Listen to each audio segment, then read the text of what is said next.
اصل میں بہت ساری چیزیں ہمارے قابلین لکھ کر کے چلے گئے اور ہم سمجھے بھی نہیں. بیچ میں ہم رو کر کے تھوڑی سی بات پیچھے لوٹ کر کے آتے ہیں. ہم حرکات ثلاثہ جو شروع میں حمزہ سے شروع ہوئی ہے، تو حمزہ کے بعد میں چلو اگر ہوش حمزہ الف سے مشابہ ہے تو با ہوتا، پھر تا ہوتا، پھر تا ہوتا، لیکن یہاں ہے حمزہ اور ہا، عین ہا. مصنف علیہ الرحمٰن نے اس تختی میں مخارج کا لحاظ کیا. ہم افصاح حلق حمزہ اور ہا کا مخرج یہ سینے کی طرف والا حصہ، حمزہ ہا، عین ہا، غین ہا.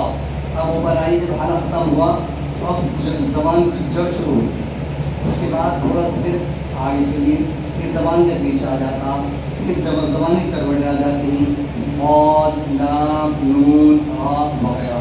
اب زبان کی نو پہ آ جائیے، تا، دال، پا، تا، دال، با. اب ہم پورے منہ میں درشت کر کے سیر و تفریح کر کے بالکل پیٹ کھلنے والا باہر نکلنا چاہتے ہیں. اب ہونٹوں میں آ گئے، فا کا مخرج آ گیا، اور باہر نکلیے واو کا مخرج آ گیا، اور باہر نکلیے ہونٹوں کی طرح کا حصہ آ گیا. دیکھیے فائدے میں دیکھ کریے.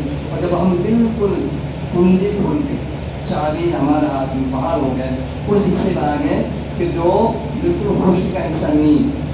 تو مصنف علیہ الرحمٰن نے حمزہ سے لے کر کے اور میم تک کے حروف گنوا دیے ہیں.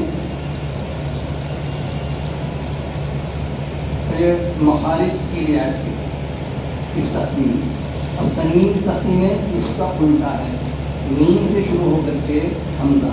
اب مصنف علیہ الرحمٰن نے یہاں سے شروع کیا ہے ہونٹوں کی خشکی سے، ہونٹوں کی خشکی میم سے شروع ہو کر کے ہم باہر سے اندر گئے اور کہانی سیر و تفریح کی، داڑ دانت وغیرہ سارے زبان. اب پھر آگے وہیں حمزہ ہا، یہ سینی طرف والا حصہ وہاں پہ ہے.